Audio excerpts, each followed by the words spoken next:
ഈശോ മിശിഹായ്ക്ക് സ്തുതിയായിരിക്കട്ടെ. ഞാൻ മാണിപ്പറമ്പിലച്ചൻ. ഇന്ന് ലത്തീൻ സഭയിൽ വിഭൂതി ബുധൻ. വിഭൂതി എന്ന് പറഞ്ഞാൽ ഭസ്മം, ചാരം.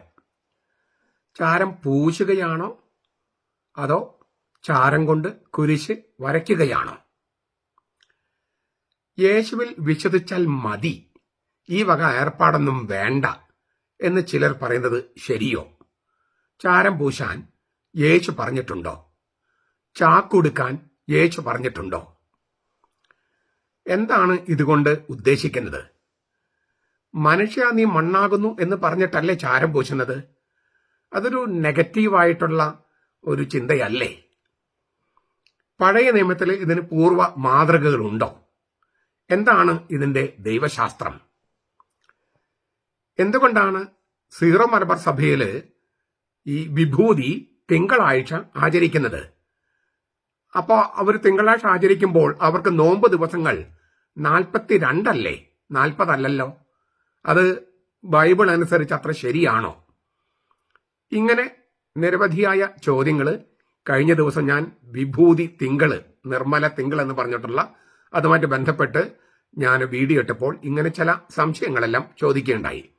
ചിലതിൻ്റെ എല്ലാം ഉത്തരം മുമ്പ് നൽകിയിട്ടുള്ളതാണ്. എന്നാലും ചോദ്യങ്ങൾ ചോദിച്ചിട്ടുള്ളതുകൊണ്ട് ചിലതെല്ലാം ഒന്ന് ആവർത്തിക്കുകയും ചില കാര്യങ്ങൾക്ക് വ്യക്തത വരുത്തുകയുമാണ്. ഈ കത്തോലിക്ക സഭയിൽ നിന്ന് വിട്ടുപോയിട്ടുള്ളവരും കത്തോലിക്ക സഭയിലെ ആചാരങ്ങൾ വേണ്ട എന്ന് പറയുന്നവരുമായിട്ടുള്ള കുറച്ച് ആളുകളൊക്കെ ഇതൊക്കെ വെറുതെ ഒരു ആഭാസമാണ്, ഇതിനൊന്നും ആവശ്യമില്ല, ഇത്തരം ആചാരങ്ങളൊന്നുമല്ല വേണ്ടത് എന്ന മട്ടിലൊക്കെ പറയുന്നുണ്ട്. യേശുവിന്റെ വചനങ്ങൾ സീരിയസ് ആയിട്ട് എടുക്കുന്നവരാണെങ്കിൽ, ഗൗരവമായിട്ട് എടുക്കുന്നവരാണെങ്കിൽ നമുക്കൊരു വചനം ഞാൻ പറയാം. ലൂക്കാസിന്റെ സുവിശേഷം 10:13, അതിൽ മത്തായി 11:21 കാണാം. ഈശോ പറയാണ്, ഖൊറാസിൻ നിനക്കയ്യോ കഷ്ടം, ബെത്സായിദ നിനക്കയ്യോ കഷ്ടം. നിങ്ങളിൽ നടന്ന വീര്യപ്രവൃത്തികള് ടയറിലും സീദോനിലും നടന്നിരുന്നുവെങ്കിൽ അവർ പണ്ട് തന്നെ ചാക്കൊടുത്തും ചാരം പൂശിയും മാനസാന്തരപ്പെടുമായിരുന്നു. ദൈവത്തിന് മുമ്പിൽ അങ്ങേയറ്റത്തെ എളിമ എന്ന് വെച്ചാൽ ശരിക്കും നാണംകടലാണ്, വിലാപവും പശ്ചാത്താപവും മാനസാന്തരവും നാടകീയമായി പ്രകാശിപ്പിക്കാനുള്ള പ്രാചീന അടയാളമായിരുന്നു ചാക്കുടുക്കലും ചാരം പൂശലും. ഈ കൂടുതലും വിജാതിര് പാർത്തിരുന്ന ടയർ സീദോൻ പ്രദേശങ്ങൾ ഫിനീഷ്യൻ നഗരങ്ങളാണ്. അവിടെ യേശു താൻ ചെയ്ത സുവിശേഷ പ്രഘോഷണവും വീര്യപ്രവൃത്തികളൊക്കെ അവിടെ ചെയ്തിരുന്നെങ്കിൽ ആ വിജാതീയ നഗരങ്ങള് ഈ കൊറാസിൻ, ബെത്സായിദ തുടങ്ങിയ യഹൂദ നഗരങ്ങളെക്കാൾ പണ്ടേ മാനസാന്തരപ്പെട്ട് ആ മാനസാന്തരത്തിന്റെ നാടകീയ അടയാളമായ ചാക്കുടുക്കുകയും ചാരം പൂശുകയും ചെയ്യുമായിരുന്നുവെന്ന് യേശു പറയുന്നുണ്ട്. അപ്പൊ മാനസാന്തരം അല്ലേ, ഉള്ളില് മാനസാന്തരം, അത് ജീവിതത്തിൽ പ്രകടിപ്പിക്കണം. അങ്ങനെ മാനസാന്തരപ്പെട്ടു എന്ന് പ്രഖ്യാപിക്കുകയാണ്. അപ്പോ സമൂഹത്തിന്റെ ഒരു പ്രഷർ കൂടിയുണ്ട്. എന്താണ്? സമൂഹത്തോട് പറയുകയാണ്, ഞാൻ മാനസാന്തരപ്പെട്ടു, അപ്പൊ ഇനി നല്ലവനായി ജീവിക്കും. നീ മാനസാന്തരപ്പെട്ടെന്ന് പ്രഖ്യാപിച്ചിട്ട് എന്താ ഇങ്ങനെ ജീവിക്കണേ എന്ന് സമൂഹം ചോദിക്കാനും ഇട വരാലോ. അപ്പം പിന്നെ സഭയാണ്, സഭ ഒരു ദൈവജനമാണ്, പുണ്യവാന്മാരുടെ ഐക്യം നമ്മൾ പറയണേ. നമ്മൾ ഇവിടെ ജീവിക്കുന്നത് മനുഷ്യരുടെ കൂട്ടത്തില, സ്വർഗത്തിൽ അങ്ങനെ തന്നെയാണ്. അപ്പൊ ഈ ദൈവജനം എന്ന ആ ദൈവജനത്തോട് പറയാണ്, ഞാൻ കർത്താവിലേക്ക് മാനസാന്തരപ്പെട്ടു, ഇനി ഞാൻ നല്ലവനായി ജീവിക്കാൻ ശ്രമിക്കുകയാണ്, എന്റെ പാപവഴികളൊക്കെ ഞാൻ പിന്തിരിയുകയാണ്, സുവിശേഷം സ്വീകരിച്ചു, സുവിശേഷം മനസ്സിൽ ജീവിക്കുകയാണ് എന്നൊരു പ്രഖ്യാപനം സഭാ സമൂഹത്തിൽ നടത്തുകയാണ്. അങ്ങനെ ചെയ്യണം എന്നൊക്കെയാണ് കർത്താവ് ഈശോമിശിഹ പറഞ്ഞത്. ഒരു കാര്യം. 2, മനുഷ്യ നീ മണ്ണാകുന്നു, മണ്ണിലേക്ക് മടങ്ങും. ഉൽപ്പത്തി പുസ്തകം 3-ാമത്തെ അധ്യായം 19-ാം വാക്യം. അത് പറഞ്ഞുകൊണ്ടല്ലേ ഈ ഇങ്ങനെ ചാരം പൂശുന്നത്, ഭസ്മം പൂശുന്നത്? തീർച്ചയായിട്ടും മരിക്കും എന്നൊരു ഓർമ്മപ്പെടുത്തലാണ്. പക്ഷേ അത് തീർത്തും നെഗറ്റീവായിട്ടുള്ള ചിന്തയല്ല. ഇവിടെ പ്രധാനമായിട്ടും പ്രധാനപ്പെട്ട 2 സന്ദേശങ്ങളുണ്ട്. ഒന്ന്, ഈ പാപം ചെയ്തു കഴിഞ്ഞപ്പോഴാണ് ദൈവം ആദാമിനോടും ഹവ്വയോടും പറഞ്ഞത്, നീ മണ്ണാണ്, മണ്ണിലേക്ക് മടങ്ങും. അതായത് ഏദൻ തോട്ടം എന്ന തോട്ടം നിങ്ങൾക്ക് അർഹതയില്ല, ദൈവത്തിന്റെ തോട്ടം നിങ്ങൾക്ക് അർഹതയില്ല, പാപം ചെയ്തു, അതുകൊണ്ട് തോട്ടത്തിൽ നിന്ന് പുറത്താക്കിയിട്ട് പറയുന്നത് നീ മണ്ണിലേക്ക് മടങ്ങുക. അപ്പോൾ ആദാമിന്റെ പിൻതലമുറക്കാർക്ക് കൈമാറി കിട്ടിയ ശാപത്തിന്റെ ഭാഗമാണ് ആത്മാവിനെയും ശരീരത്തിൽ വേർതിരിക്കുന്ന മരണം. മണ്ണിലേക്ക് മടങ്ങുക എന്ന് പറഞ്ഞാൽ മരണം. നീ മണ്ണിൽ നിന്ന് എടുക്കപ്പെട്ടവൻ മണ്ണിലേക്ക് മടങ്ങും, മരണമാണ്. അപ്പോ ആദാമനും ഹവ്വയ്ക്കും പിന്നെ തലമുറക്കാർക്കും കൈമാറി കിട്ടിയ ശാപത്തിന്റെ ഭാഗമാണ് മരണം എന്ന് ഓർമ്മപ്പെടുത്തുകയാണ്. റോമാലേഖനം 5:14, 1 കൊരിന്ത്യർ 15:22 അത് കാണാം. അതായത് മനുഷ്യൻ എടുത്തത് എവിടെ നിന്നാണ്? മണ്ണിൽ നിന്നാണ്. അപ്പൊ മനുഷ്യന്റെ ഈ ഭൂമി എന്ന് പറയുന്നത്, മണ്ണ് എന്ന് പറയുന്നത് മനുഷ്യന്റെ ഗർഭപാത്രമായിരുന്നു. അവിടെ നിന്നാണ് മനുഷ്യൻ എടുക്കപ്പെട്ടത്. എന്നാൽ ഇപ്പോൾ എവിടെ നിന്ന് എടുക്കപ്പെട്ടോ അതിലേക്ക് മരണം മൂലം മനുഷ്യൻ പിന്തിരിയുകയാണ്. അതായത് അവന്റെ ഗർഭപാത്രം, ഭൂമി എന്ന ഗർഭപാത്രം അവൻ ഇനി ശവപ്പറമ്പായിരിക്കും. സഭാപ്രസംഗം 12:7, കത്തോലിക്ക സഭയുടെ മതബോധനം 400. എന്ന് വെച്ചാൽ ആദാമിന്റെയോ ഹവ്വയുടെയോ നമ്മുടെയോ പാപം എന്ന് പറയുന്നത് തീർത്തും വ്യക്തിപരമായൊരു പാപമല്ല. നമ്മൾ ഏത് പാപം ചെയ്താലും, എത്ര സ്വകാര്യമായിട്ടും വൈയക്തികമായിട്ട് ചെയ്താലും, അതിന് ഈ പ്രപഞ്ചത്തില്, ഈ ഭൂമിയിൽ അതിന്റെ ഭവിഷ്യത്തുണ്ട്. അതിനാൽ നമ്മൾ ചെയ്യുന്ന ഏത് പാപം, എത്ര രഹസ്യത്തിൽ ചെയ്യുന്ന പാപമാണെങ്കിലും ഈ പ്രപഞ്ചത്തെ, ഈ ഭൂമിയെ അത് ദോഷകരമായി ബാധിക്കും. ഞാൻ തെളിവുകൾ പറയേണ്ട കാര്യമില്ല. നമ്മൾ ആലോചിച്ച് നോക്കിയാൽ മനസ്സിലാകും. ഈ പ്രപഞ്ചത്തിന്, ഈ ഭൂമിക്ക് ദോഷം വരുന്നതാണ് നമ്മുടെ ഓരോ പാപവും. അപ്പോൾ ഈ മരണം, മണ്ണിൽ നിന്ന് എടുക്കപ്പെട്ടവൻ മണ്ണിലേക്ക് മടങ്ങുന്നു. ആ മണ്ണ് അവന് ശവപ്പറമ്പായിട്ട് മാറുന്നു, ഗർഭപാത്രം ശവപ്പറമ്പായിട്ട് മാറുന്നു. പക്ഷെ അത് ഒരു വശമാണ്. ആ ഒരു വശം, ആ മണ്ണിലേക്കാണ്, ആ ഭൂമിയിലേക്കാണ് ദൈവം മനുഷ്യനായി വന്നത്. എന്നിട്ട് നമ്മൾക്ക് അർഹതപ്പെട്ട മരണശിക്ഷ അവൻ സ്വയം ഏറ്റെടുത്ത് കുരിശിലേറി മരിച്ചു. നമ്മെ മരണശിക്ഷയിൽ നിന്ന് മാറ്റി നിർത്താൻ നമ്മുടെ മരണശിക്ഷ അവൻ സ്വയം ഭരിച്ചു. അതാണ് കുരിശ്. മാത്രമല്ല, അവൻ മരിച്ചവൻ ഉത്ഥാനം ചെയ്ത് നമുക്ക് അനശ്വര ജീവൻ നൽകി. അത് ഈ കുരിശിലൂടെയുള്ള മരണത്തിലൂടെ പോയിട്ടാണ്. അല്ലേ? കുരിശിൽ മരിച്ചു, മരണത്തിലേക്ക് ഇറങ്ങി, മരിച്ചവരെ താവളത്തിൽ ചെന്ന് മരിച്ചവരെ ഉയർപ്പിച്ച് അവന് ഉയർത്തെഴുന്നേറ്റ് അങ്ങ് പോകുകയാണ്. അപ്പോൾ നമ്മൾ ചാരം പൂശുകയല്ല ചെയ്യുന്നത്. മനുഷ്യൻ നീ മണ്ണാകുന്നു എന്ന് പറഞ്ഞിട്ട് വെറുതെ ചാരം പൂശല്ല, കുരിശടയാളം വരയ്ക്കുകയാണ്. കുരിശിലേറി മരിച്ച് നമ്മുടെ മരണശിക്ഷ എടുത്തു മാറ്റി, ഈ ഭൂമിയുടെ ശാപം എടുത്തു മാറ്റി നമുക്ക് അനശ്വരമായ ജീവൻ നൽകി. അതായത് ജീവശാസ്ത്രപരമായ ജീവൻ, അതീതമായ ജീവൻ, മരണത്തിന്റെയും അഴുകലിന്റെയും നിയമങ്ങൾക്ക് വിധേയമല്ലാത്ത അനശ്വര ജീവൻ നൽകി. അത് കുരിശിലൂടെയും നൽകിയത്. അപ്പൊ വെറുതെ ചാരം പൂശി അല്ല ചെയ്യുന്നത്, കുരിശ് വരയ്ക്കുകയാണ് ചെയ്യുന്നത്. അതിനോട് ബന്ധപ്പെടുത്തി പറയാവുന്ന ഒരു കാര്യം കൂടിയുണ്ട്. ഈ ഭസ്മം എങ്ങനെ ഉണ്ടാക്കുന്നത്? കഴിഞ്ഞ കൊല്ലത്തെ കുരുത്തോല തിരുനാളിന്റെ ഓശാന ഞായറാഴ്ച കുരുത്തോല ഉപയോഗിച്ചിട്ട്, കുരുത്തോല എന്നുള്ള ഗ്രീക്ക് വാക്ക് ഫീനിക്സ് എന്നാണ്. ഫീനിക്സ് ഒരു മിത്തിക്കൽ ബേർഡ് ഇല്ലേ, ഒരു സങ്കല്പത്തിലുള്ളൊരു പക്ഷിയുടെ പേരാണ് ഫീനിക്സ്. ആ ഫീനിക്സിന്റെ അർത്ഥം കുരുത്തോല എന്നാണ്. അപ്പോൾ ഈന്തപ്പനയോല അല്ലെങ്കിൽ കുരുത്തോല ഉപയോഗിച്ചിട്ടാണ് യേശുവിനെ അവർ എതിരേറ്റത് ജെറുസലേം ദേവാലയത്തിലേക്ക്. വെളിപാട് പുസ്തകം 7-ാമത്തെ അധ്യായത്തിൽ പറയുന്നത് കുരുത്തോല പിടിച്ചുകൊണ്ട്, ഈന്തപ്പനയോല പിടിച്ചുകൊണ്ടാണ് വിശുദ്ധർ സ്വർഗത്തിൽ പ്രദക്ഷിണം ചെയ്യുന്നത്. അപ്പൊ ഫീനിക്സ് എന്ന പക്ഷി നോക്കുക. ഫീനിക്സ് എന്ന വാക്കിനർത്ഥം ഈന്തപ്പനയോല, കുരുത്തോല എന്നാണ്. പക്ഷെ അത് പക്ഷിയുടെ പേരുമാണ്. ആ പക്ഷിയാകട്ടെ ഒരു സാങ്കല്പിക പക്ഷിയാണ്. ഒരൊറ്റ ഒന്നേ ഉണ്ടാകുള്ളൂ. അത് മരിച്ചു, അതിന് ചിതയിൽ നിന്ന് അത് ഉയർത്തെഴുന്നേൽക്കുന്നു. അങ്ങനെയുള്ള ഒരേ ഒരാള് യേശുവാണ്. ഈ മിത്തിക്കൽ ബേഡിനെ പോലെയുള്ള ഒരേ ഒരാള്. മറ്റൊരു മതസ്ഥാപകനും മരിച്ചു ഉത്ഥാനം ചെയ്തിട്ടില്ല. അങ്ങനെ ചെയ്ത ഏക വ്യക്തി യേശുവാണ്. അതുകൊണ്ട് തന്നെ മരണത്തിനപ്പുറമുള്ള ജീവൻ നൽകാൻ യേശുവിന് മാത്രമേ കഴിയൂ. അതുകൊണ്ട് നമ്മളില്ലേ യേശു ഏക രക്ഷകനാണെന്ന് പറയുന്നത്, ഏക മധ്യസ്ഥനാണ്, ഏക രക്ഷകനാണ്, ലോകരക്ഷകനൊക്കെ പറയുന്നതിന് കാരണം അതാണ്. നമുക്ക് രക്ഷ എന്ന് പറഞ്ഞാൽ പാപമോചനവും അനശ്വര ജീവനുമാണ്. ഇത് രണ്ടും നൽകാൻ കഴിവുള്ളത് യേശുവിന് മാത്രമാണ്. അവൻ മരിച്ചു ഉത്ഥാനം ചെയ്തു. അതിനെ വളരെ മനോഹരമായിട്ട് പ്രകടിപ്പിക്കാൻ പറ്റുന്ന വാക്കാണ് കുരുത്തോല, ഈന്തപ്പനയോല. ഫീനിക്സ് എന്നുള്ള അർത്ഥം ഉള്ള അത് കരിച്ചിട്ട് ആണ് ഭസ്മം ഉണ്ടാക്കുന്നത്. മരിച്ചു ഉത്ഥാനം ചെയ്തു. അതുകൊണ്ടാണ് നമ്മൾ കുരിശ് വരയ്ക്കുന്നത്. അപ്പൊ വെറും ചാരമല്ല ഇത്, മറിച്ച് മരിച്ചു ഉത്ഥാനം ചെയ്തവൻ എന്ന പ്രതീകമുള്ള ഈന്തപ്പനയോല അല്ലെങ്കിൽ കുരുത്തോല കരിച്ചിട്ട് മരിച്ചു ഉത്ഥാനം ചെയ്തവനെ ധരിക്കുകയാണ്. അപ്പൊ ഒരു മാമോദിസയുടെ ഒരു ജീവിതം, അതായത് അതിന്റെ ഉള്ളിലൂടെ ഒന്നുകൂടി കടന്നു പോവുകയാണ് ഈ സംഗതി. മാത്രമല്ല, ഈ അഗ്നിയാല് കുരുത്തോല എരിഞ്ഞ് ഭസ്മമായി തീരുന്നത് പോലെ ദൈവസ്നേഹാഗ്നിയിൽ നമ്മൾ സ്വയം ശൂന്യവൽക്കരിക്കപ്പെട്ട് പുതിയ മനുഷ്യനായി തീരുന്നു എന്ന ഒരു തേജസ്സുള്ള ഒരു പുതിയ ജീവിതത്തിലേക്ക് പ്രവേശിക്കുന്നു എന്നൊരർത്ഥം കൂടി അതിനകത്തുണ്ട്.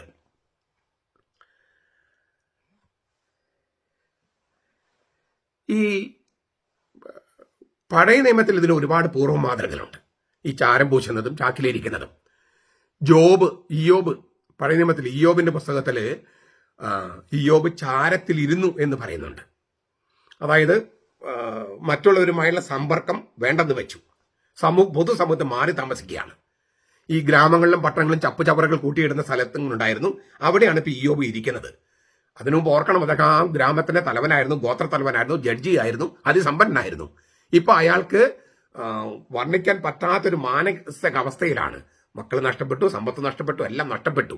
സമൂഹം മുഴുവൻ അദ്ദേഹത്തെ കുറ്റപ്പെടുത്തുന്നു. നീ പാപിയാണ്, പാപിയാണ്, പാപിയാണ്. അപ്പൊ അദ്ദേഹത്തിന്റെ ദുരവസ്ഥ അവതരിപ്പിക്കുകയാണ്. ചാരത്തിലിരുന്ന്, ചാക്കൊടുത്ത് ചാരത്തിലിരിക്കുന്നു.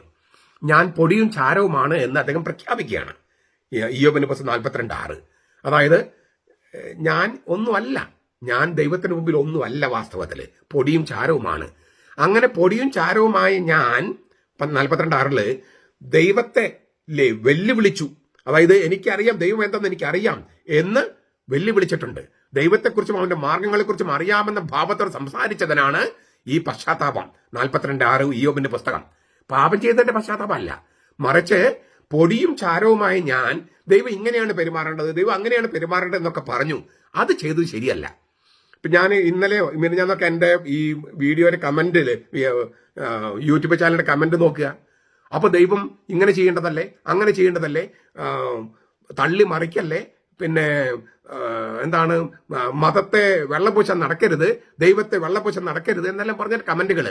അതായത് പൊടിയും ചാരവുമായ മനുഷ്യൻ അത് അംഗീകരിക്കാതെ ദൈവം അങ്ങനെ ആയിരിക്കണം, ദൈവം ഇങ്ങനെ ആയിരിക്കണം, ശാസ്ത്രത്തിന് വിരുദ്ധമാണ് ദൈവം എന്തറിഞ്ഞിട്ടാ പറയണേ? ഇവരോട് ഈ ശാസ്ത്രം അവതരിപ്പിക്കാൻ പറഞ്ഞ അവർക്ക് അറിയ പോലുമില്ല. വെറുതെ ഈ ചില സാമൂഹ്യ മാധ്യമങ്ങളോ ചില പത്രങ്ങളോ നിരീശ്വര പ്രസ്ഥാനങ്ങളോ ഇങ്ങനെ വിടുന്ന ചില കാര്യങ്ങൾ മാത്രം കേട്ടിട്ട് ദൈവത്തെ വെല്ലുവിളിക്കുക. നമ്മൾ പൊടിയും ചാരവുമാണ്, അത് അംഗീകരിക്കാൻ തയ്യാറല്ല. യുക്തിവാദികളുടെ പ്രശ്നം അതാണ്, നിരീശ്വരവാദികളുടെ പ്രശ്നം അതാണ്. എനിക്കറിയാത്തതൊക്കെ ഇല്ലെന്ന് പറഞ്ഞാല്, എനിക്കറിയാത്തതൊക്കെ ഇല്ല, അത് എന്തൊരു മണ്ടത്തരമാണ്. ഈ മൃഗങ്ങളെ പോലെ ബുദ്ധിഹീനരായിട്ട് മാറുകയാണ് മനുഷ്യര്. അപ്പൊ അത് പൊടിയും ചാരവുമാണ് ഞാൻ വളരെ പരിമിതികളുള്ളവരാണ്, ഞാൻ ദൈവമല്ല, മനുഷ്യനാണ്. എന്റെ മനസ്സിന് ഒരു ചെറിയ കപ്പാസിറ്റി ഉള്ളൂ, ഈ ലോകത്തിലെ എല്ലാ കാര്യങ്ങളൊക്കെ മനസ്സിലാക്കാൻ പറ്റില്ല. അത് അത്രയും തിരിച്ചറിയാനുള്ള, അത്രയും അംഗീകരിക്കാനുള്ള ഒരു മനസ്ഥിതിയാണ് ഈ പൊടിയിലും ചാരത്തിലും ഇരിക്കുന്നത്. അത് വെച്ച് നോക്കുമ്പോൾ നമ്മൾ എല്ലാ ദിവസവും ഇരിക്കേണ്ടവരാണ്. യോനയുടെ പുസ്തകത്തിൽ നമുക്കറിയാം അനുതാപത്തിന്റെ 3 ഘട്ടങ്ങൾ. ആദ്യം നിനിവെ നിവാസികൾ, നിനിവെ ആ പട്ടണം, അസീറിയയുടെ തലസ്ഥാനമായ പട്ടണത്തിൽ അവർ മാനസാന്തരപ്പെട്ട് ചാക്കും ചാരവും എടുത്ത്. ആ വാർത്ത രാജാവിനെടുത്ത് വരുമ്പോൾ രാജാവ് ചാക്കും ചാരവും എടുത്തു.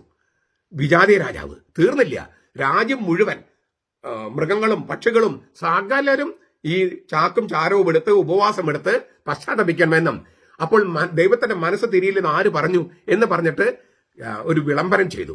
അപ്പൊ അതിന്റെ ഈ ചാക്കും ചാരവും ഒരു അനുതാപത്തിന്റെ 3 ഘട്ടങ്ങളായിട്ടാണ് അവിടെ നമ്മൾ കാണുന്നത്. ഇതേക്കുറിച്ചൊക്കെ ഞാൻ കഴിഞ്ഞ ദിവസം പറഞ്ഞതാണ്. അപ്പൊ അതുകൊണ്ട് നമുക്ക് കൂടുതൽ കാര്യങ്ങൾക്ക് പോകേണ്ട കാര്യമില്ല. തീവ്ര ദുഃഖം അവതരിപ്പിക്കാനായിട്ട് ചാരവും ചാക്കൊടുത്ത് ചാരം പൂച്ചുന്ന രീതി എസ്തർ പിന്തുടരുന്നുണ്ട്. എസ്തറിന്റെ പുസ്തകം 4-ാമത്തെ അധ്യായത്തില് ഈ ചീകി ജടതീർക്കാത്ത തലമുടിയിൽ വെണ്ണീർ വാരിയിട്ട് ഒട്ടകരോമം കൊണ്ടുള്ള പരിക്ക അടിവസ്ത്രം ധരിച്ച് അവൾ അവിടുത്തെ രാജ്ഞിയെ നോക്കണം. ചിത്രബദ്ധം ചെയ്യപ്പെട്ടവരുടെ ദാരുണ വേദന പ്രകാശിപ്പിക്കാൻ പറ്റിയ വേഷവിധാനത്തോടെ അവൾ പോകുന്നുണ്ട്.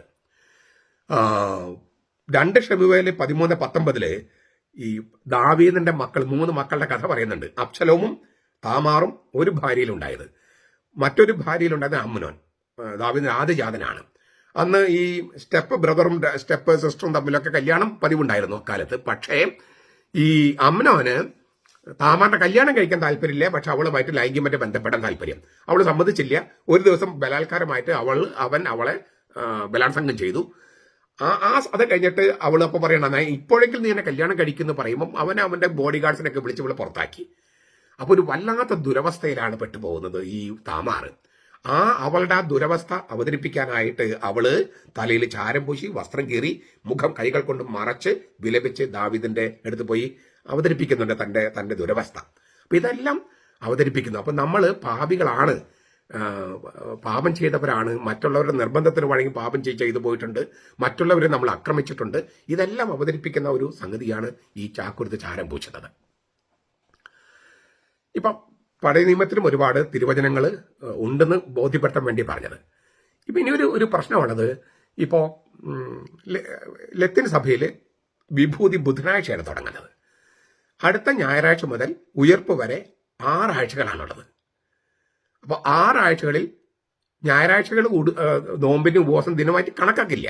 അന്ന് ഇറച്ചിമുട്ട മീനും കഴിക്കാമെന്നല്ല പറഞ്ഞതിന്റെ അർത്ഥം, പക്ഷെ അത് കണക്കാക്കില്ല. കാരണം കർത്താവ് ആഴ്ചയുടെ ആദ്യ ദിവസം ഉയർത്തെഴുന്നേറ്റു. അതുകൊണ്ട് ഉയർപ്പിന്റെ ദിവസമായതിനാൽ ഞായറാഴ്ച നോമ്പിന്റെ ഈ ഉപവാസത്തിന്റെ ദിനങ്ങളായി കണക്കാക്കില്ല. അപ്പോൾ 6 ആഴ്ചയിൽ 6 ദിവസം വെച്ച് 7 ദിവസം ഉള്ളതിൽ ഞായറാഴ്ച കണക്കാക്കില്ല. അപ്പോൾ 6 ദിവസമേ ഉള്ളൂ. 6 ആഴ്ചയിൽ 6 36 ദിവസമേ ഉള്ളൂ. 40 ദിവസമാണ് കർത്താവ് ഉപവസിച്ചത് പരസ്യ ജീവിതത്തിന് മുമ്പ്. ഈ മരണത്തിനും ഉത്ഥാനത്തിനൊക്കെ മുൻപ് കർത്താവ് പരസ്യ ജീവിതം ആരംഭിക്കുന്ന 40 ദിവസത്തെ ഉപവാസമാണ്. 40 ദിവസമാണ് മോശെ ഈ ദൈവകൽപ്പന കിട്ടാൻ വേണ്ടി ഉപവസിച്ചത്. 40 ദിവസത്തെ യാത്ര ചെയ്തിട്ടാണ് ഹൊരേബ് മലയിൽ ഏലിയ പ്രവാചകൻ ദൈവത്തെ കാണാൻ പോയത്. പിന്നെ അഗ്നിരഥത്തിൽ എടുക്കപ്പെടുകയും ചെയ്തു. അപ്പൊ ഇതെല്ലാം 40 ഇസ്രായേലിൽ 40 വർഷമാണ് മരുഭൂമിയിലൂടെ അലഞ്ഞു നടന്നത്. അപ്പൊ ഇങ്ങനെ 40 ദിവസത്തെ മഴയാണ് നമ്മുടെ നോഹയുടെ കാലത്ത്. അതൊരു ജലപ്രളയത്തിലൂടെ ഒരു ശുദ്ധീകരണം. അപ്പൊ ഇങ്ങനെ 40 ദിവസമാണ് 40 ആഴ്ചയാണ് നമ്മൾ അമ്മയുടെ ഗർഭപാത്രത്തിൽ. ഒരു പുതിയ കുഞ്ഞാകാനുള്ള പ്രായമാണ് 40 ബൈബിളില്. 40 ആഴ്ചകളാണ് നമ്മൾ അമ്മയുടെ ഗർഭപാത്രത്തിൽ. അപ്പൊ 40 എന്നുള്ള സംഖ്യയ്ക്ക് വളരെ പ്രാധാന്യമുള്ളത് കൊണ്ട് 40 ദിവസത്തെയാണ് നോമ്പ് കർത്താവ് മുമ്പിലൊക്കെ ചെയ്തതിന്റെ. അപ്പൊ നമുക്ക് 40 കിട്ടണമെങ്കിൽ അടുത്ത ഞായറാഴ്ച തുടങ്ങിയാൽ പോരാ. 4 ദിവസങ്ങൾക്ക് 6 36 ഉള്ളൂ. 4 ദിവസങ്ങൾ കൂടി വേണം. അതിനു വേണ്ടിയിട്ട് ശനി, വെള്ളി, വ്യാഴം, ബുധൻ. അതുകൊണ്ടാണ് ബുധനാഴ്ച വിഭൂതി തുടങ്ങുന്നത്. ഇന്ന് നമ്മൾ വിഭൂതി ലത്തീൻ സഭയിൽ തുടങ്ങുന്നത്. അപ്പൊ അച്ഛൻ ഒരു പ്രശ്നമുണ്ടല്ലോ, കഴിഞ്ഞ തിങ്കളാഴ്ചയല്ലേ സീറോ മലബാർ സഭയിലും മറ്റും വിഭൂതി ആയിരുന്നത്, നിർമ്മല തിങ്കൾ എന്ന് പറഞ്ഞിട്ട്. അപ്പൊ അവർക്ക് 42 ദിവസം ഉണ്ടോ? ചൊവ്വയും തിങ്കളും. അപ്പൊ 42 ദിവസം ഉണ്ടോ? ഇല്ല. ഈ സീറോ മലബാർ സഭയനുസരിച്ച് ദുഃഖവെള്ളിയും ദുഃഖശനിയും നോർമൽ ഉപവാസത്തിന്റെ ദിനങ്ങളായിട്ടല്ല കണക്കാക്കുന്നത്, നോമ്പിന്റെ ദിവസങ്ങളായിട്ടല്ല കണക്കാക്കുന്നത്. പുല എന്ന് പറയുന്നതാണ്. പുല അതായത് നമ്മുടെ വീട്ടിൽ ഒരാൾ മരിച്ചാൽ ആ മരണ വീട്ടിലെ അവസ്ഥയാണ് ദുഃഖവെള്ളിയും ദുഃഖശനിയും. അങ്ങനെയാണ് പൗരസ്ത്യ സഭകളിൽ, സീറോ മലബാർ സഭയിൽ. അപ്പോൾ ദുഃഖവെള്ളിയും ദുഃഖശനിയും വാസ്തവത്തിൽ അതിതീവ്രമായ വിലാപത്തിന്റെ ദിവസമാണ്. ഉപവാസത്തിന്റെയും നോമ്പിന്റെയും, തീർച്ചയായിട്ടും നോമ്പ് ഉപവാസമൊക്കെയാണ്, പക്ഷെ അത് കണക്കാക്കുന്നത് തീവ്രമായ വിലാപത്തിന്റെ ദിവസമായിട്ടാണ്. കാരണം നമ്മുടെ കർത്താവ് മരിക്കുകയാണ്, മരിച്ച് അടക്കം ചെയ്യപ്പെടുകയാണ്. അപ്പൊ നമ്മുടെ വീട്ടിൽ ഒരാൾ മരിച്ച് അടക്കം ചെയ്യപ്പെടുന്ന ആ 2 ദിവസങ്ങളിൽ എങ്ങനെയാണോ ആ തരത്തിലാണ് കണക്കാക്കുക. ഒരു കാരണം. അപ്പോൾ ദുഃഖവെള്ളിയും ദുഃഖശനിയും കണക്കാക്കില്ല. 2, പൗരസ്ത്യ രീതി അനുസരിച്ച് സീറോ മലബാർ സഭ പൗരസ്ത്യ സഭയാണ്. അതനുസരിച്ച് ഞായറാഴ്ചകളിലാണ് സാധാരണഗതിയിൽ ഒരു വേദപഞ്ചാംഗത്തിലെ ഒരു വത്സരം, സഭാ വത്സരം ആരംഭിക്കുക. ഇപ്പൊ നമ്മൾ പറയുന്ന പിറവിക്കാലം, അല്ലെങ്കിൽ അങ്ങനെ പിറവിക്കാലം തീർച്ചയായിട്ടും ക്രിസ്മസ് എന്ന ഡേറ്റിലാണ് തുടങ്ങുന്നത്. എങ്കിലും പൊതുവെ എല്ലാം ആരംഭിക്കുന്നത് ഞായറാഴ്ചകളിലാണ്. നോമ്പുകാലം, ദനഹകാലം എന്ന് പറഞ്ഞ കാലങ്ങളൊക്കെ ആരംഭിക്കുന്നത് ഞായറാഴ്ചകളിലാണ്. കാരണം എന്താണ്? ഞായറാഴ്ചയാണ് കർത്തൃ ദിവസം. വെളിപാട് പുസ്തകം 1:10. ഈ കർത്താവീശോമിശിഹ ആഴ്ചയുടെ ആദ്യ ദിവസം ഉയർത്തെഴുന്നേറ്റതിനാൽ സഭാവത്സരത്തിലെ എല്ലാ ദിവസങ്ങളും ആരംഭിക്കുന്നത് ഒരു ഞായറാഴ്ചയാണ്. പൊതുവെ ചില എക്സെപ്ഷൻസ് ഒക്കെ ഉണ്ട്, എങ്കിലും പൊതുവെ. അപ്പോ 7 ആഴ്ച കണക്കാക്കിയിട്ട്, പിന്നെ 7 പ്രധാനപ്പെട്ടതാണ്. 7 ഒരു പൂർണ്ണ സംഖ്യയാണ്. 4 ഭൂമിയുടെ സംഖ്യയാണ്, 3 സ്വർഗത്തിന്റെ സംഖ്യയാണ്, 4 3 7. അപ്പൊ 7 ഒരു പൂർണ്ണതയുടെ സംഖ്യയാണ്. അപ്പൊ 7 ആഴ്ചകൾ കണക്കാക്കിയിട്ടാണ് നോമ്പ് ആരംഭിക്കുന്നത്. കർത്താവിന്റെ ഉത്ഥാനം ചെയ്ത കർത്താവുമായുള്ള കൂടിക്കാഴ്ചയാണ് ഞായറാഴ്ച. അന്നാണ് ഒരു പ്രധാനപ്പെട്ട സഭാവത്സരങ്ങൾ ആരംഭിക്കുന്നത്. അപ്പൊ ഞായറാഴ്ചയാണ് നോമ്പുകാലം ആരംഭിക്കുക, 7 ആഴ്ചകൾ കണക്കാക്കിയിട്ട്. അന്ന് പേത്രത്വ ഞായർ എന്ന് പറഞ്ഞ് ഞായറാഴ്ച വൈകിട്ട് റംശയോട് കൂടിയാണ് ആരംഭിക്കുന്നത്. അപ്പൊ അത് കഴിഞ്ഞ് വരുമ്പോൾ പിറ്റേ ദിവസം തിങ്കളാഴ്ചയാണ് അവർക്ക് വിഭൂതി. തീർന്നില്ല. ദിവസം ആരംഭിക്കുന്നത് ഇപ്പം തോമസ് ലീഗായിൽ നിന്ന് ആണ്. തോമസ് ലീഗ ഇന്ത്യയിൽ വന്നതിന് മറ്റൊരു പാരമ്പര്യ തെളിവ് ഞാൻ പറയാം. യഹൂദരുടെ രീതി അനുസരിച്ച് തലേ ദിവസമാണ് ദിവസം തുടങ്ങുക. ഞായറാഴ്ച വൈകിട്ട് 6 മണിക്ക് തിങ്കളാഴ്ച തുടങ്ങി. അപ്പോൾ യഹൂദരുടെ രീതി അവിടെയുണ്ട്. എന്നാൽ തോമസ് ലീഗ് യഹൂദനായിരുന്നു, ക്രിസ്ത്യാനിയായി മാറി. ക്രിസ്ത്യാനിയുടെ രീതി അനുസരിച്ച് ഞായറാഴ്ച രാവിലെയാണ് ഉത്ഥിതനുമുള്ള കൂടിക്കാഴ്ച. മത്തായി 28:9-10, യോഹന്നാൻ 20:9 മുതൽ 17 വരെ. ഇവരെല്ലാം സ്ത്രീകളൊക്കെ ഉത്ഥിതനെ കാണുന്നത് രാവിലെയാണ്. അത് രാവിലെയാണ് ആഴ്ചയുടെ ആദ്യ ദിവസം. നമ്മൾ ഞായറാഴ്ച അതിരാവിലെയാണ് കുർബാന. അപ്പോൾ ഈ യഹൂദ രീതിയിൽ ദിവസം ആരംഭിക്കുന്നത് തലേ ദിവസം, ഞായറാഴ്ച വൈകിട്ട്. ക്രിസ്ത്യാനി അനുസരിച്ച് ഉത്സവങ്ങൾ കൂടിക്കാഴ്ച ഞായറാഴ്ച രാവിലെ, പിറ്റേ ദിവസം രാവിലെ. അപ്പോൾ ഞായറാഴ്ച വൈകിട്ടാണ് ഈ ദിവസം ആരംഭിക്കുന്നതെങ്കിലും, ഈ നോമ്പ് ആരംഭിക്കുന്നെങ്കിലും പിറ്റേ ദിവസം രാവിലെയാണ് വിഭൂതി, തിങ്കളാഴ്ച നിർമ്മല തിങ്കൾ പറഞ്ഞ തിങ്കളാഴ്ചയാണ് നടത്തുന്നത്. അപ്പൊ ഇത് പൗരസ്ത്യ രീതി അനുസരിച്ചുള്ളതാണ്. ഞായറാഴ്ചയാണ് 3 കാരണം ഞാൻ ഒന്നുകൂടി പറയാണ്. ഞായറാഴ്ചയാണ് സാധാരണഗതിയിൽ സഭാവത്സരത്തിലെ ഒരു കാലം ആരംഭിക്കുന്നത്. 2, ഞായറാഴ്ച വൈകിട്ട് റംശയോട് കൂടിയാണ് നോമ്പ് കാലം ആരംഭിക്കുന്നത്. അത് യഹൂദ രീതി അനുസരിച്ചുള്ള ഇതാണ്. സന്ധ്യയായി പ്രഭാതമായി 1-ാം ദിവസം. സന്ധ്യയ്ക്കും പ്രഭാതത്തിനിടയ്ക്ക് നമുക്ക് രാത്രിയാണോ പകലാണോ? ശരിക്കും പറഞ്ഞാൽ രാത്രി ആണ്, പക്ഷെ അവർ പകലെന്നാ പറയണേ, ദിവസം എന്നാ പറയണേ. അപ്പോൾ അത് യഹൂദ രീതിയാണ്. 3-ാമത്തെ ഒരു സംഗതി എന്ന് പറയുന്നത് ഉത്ഥിതനുമുള്ള കൂടിക്കാഴ്ച രാവിലെയാണ്. അപ്പൊ തലേദിവസം ദിവസം തുടങ്ങിയെങ്കിലും പിറ്റേ ദിവസം രാവിലെയാണ് ഈ വിഭൂതിര കർമ്മങ്ങൾ. അന്ന് നിർമ്മല തിങ്കളായിട്ട് ആചരിക്കുന്നു. 4-ാമത്തെ കാരണം ഞാൻ പറഞ്ഞു, ദുഃഖവെള്ളിയും ദുഃഖശനിയും വെറും ഉപവാസത്തിന്റെയോ അല്ലെങ്കിൽ നോമ്പിന്റെ ദിവസങ്ങൾ മാത്രമല്ല, അത് വിലാപത്തിൻ്റെതാണ്, മരണ ദിവസങ്ങളാണ്. അതായത് നമ്മുടെ വീട്ടിലൊരാൾ മരിച്ച പോലെ പുലയാണ്. ആ തരത്തിലാണ് കണക്കാക്കുന്നത്. അപ്പൊ അവർക്കും 40 ദിവസം തന്നെയേ ഉള്ളൂ. ഓരോ സഭയിലും കണക്കാക്കുന്ന രീതികൾ വ്യത്യാസമുണ്ട്, അതിന് ദൈവശാസ്ത്രമുണ്ട്. ഞാനിപ്പോ ഇത് 2-ാം നൂറ്റാണ്ട് മുതലുള്ളൊരു പാരമ്പര്യമാണ്. 6-ാം നൂറ്റാണ്ടൊക്കെ ആയപ്പോഴേക്കും അത് പാശ്ചാത്യ സഭയിൽ ആകെ പ്രചരിച്ചു, ഈ ചാരം പൂശുന്ന കർമ്മം. പാശ്ചാത്യ സഭയുമുള്ള ബന്ധത്തിൽ നിന്നാണ് പൗരസ്ത്യ സഭകളും ചാരം പൂശുന്നത്. അവർക്ക് ചാരം പൂശൊന്നും ഉണ്ടായിരുന്നില്ല, പക്ഷെ പാശ്ചാത്യ സഭയിൽ നല്ല ആചാരമായതുകൊണ്ട് അത് എടുത്തപ്പോഴും അവരുടെ സഭയ്ക്ക് ചേരുന്ന തരത്തിലാണ് അത് അവരുടെ സഭാ മത്സരത്തിൽ കൂട്ടിച്ചേർത്തത്. ദൈവശാസ്ത്രമുണ്ട്, പുതിയ നിയമത്തിൽ യേശു പറഞ്ഞിട്ടുണ്ട്, പഴയ നിയമത്തിലുണ്ട്, സഭയിലുണ്ട്. അതിനൊരുപാട് അർത്ഥമുണ്ട്. ദൈവശാസ്ത്രം ഉണ്ടെന്ന് പറഞ്ഞു ഇല്ലേ? അർത്ഥമുണ്ട്, തിരുവചനങ്ങളുടെ പിൻബലമുണ്ട്. പിന്നെ മാനസാന്തരത്തിന്റെ ഒരു പ്രഖ്യാപനമാണ് നമ്മൾ നോമ്പും ഉപവാസവും ഒക്കെ എടുത്ത് കർത്താവിന്റെ പരസ്യ ജീവിതവും പ്ലസ് പീഡാനുഭവവും മരണവും ഉത്ഥാനത്തിലേക്ക് പ്രവേശിക്കാനുള്ള ഒരുക്കം നടത്തുകയാണ്. അപ്പൊ ഗംഭീരമായിട്ടുള്ള ദൈവശാസ്ത്രമുള്ള ഒരു സംഗതിയാണിത്. ഓരോ സഭയ്ക്കും അതിൻ്റെതായ ദൈവശാസ്ത്രം അനുസരിച്ച് വേണം അതിന്റെ അംഗങ്ങൾ അത് തുടരാനായിട്ട്. ചുരുക്കത്തില് വെറും ചാരം പൂശലല്ല ഇത്, മറിച്ച് മരണമുള്ള നമ്മള്, മരണത്തിലേക്ക് പോകേണ്ട മനുഷ്യര്, പക്ഷെ കുരിശടയാളമുള്ളവരാണ്. അപ്പോൾ നമ്മൾ മരിക്കുകയല്ല, നമുക്ക് സ്ഥലം മാറ്റമാണ്. കാരണം നമ്മുടെ മരണശിക്ഷ യേശു സ്വന്തം ശരീരത്തിൽ വഹിച്ച് നമുക്ക് അനശ്വര ജീവൻ നൽകി. അതിനാൽ മരണത്തിൽ അവസാനിക്കാനുള്ളതല്ല, കുരിശിലൂടെ പുതിയ ജീവനിലേക്ക് കടക്കാനുള്ളവരാണ്, ഉത്ഥാനം ചെയ്യാനുള്ളവരാണ്, നമ്മുടെ ശരീരം തന്നെ ഉയർക്കാനുള്ളവരാണ് എന്ന് മാർക്ക് ചെയ്തിട്ടാണ് നമ്മൾ ഈ നോമ്പുകാലത്തേക്ക് പ്രവേശിക്കുന്നത്. അത് ഗംഭീരമല്ലേ ഇത്? ആ തരത്തിൽ സ്വീകരിക്കാൻ നമുക്ക് പരിശ്രമിക്കാം. നമുക്ക് എല്ലാവർക്കും പറ്റുന്നവർക്കെല്ലാം ഈ നോമ്പും ഉപവാസത്തിലെല്ലാം പങ്കുചേർന്ന് ശരിക്കും ഈ പറഞ്ഞ അനശ്വര ജീവന് വേണ്ടി ഒരുങ്ങാം. നമുക്ക് മരണമില്ല, സ്ഥലം മാറ്റമേ ഉള്ളൂ.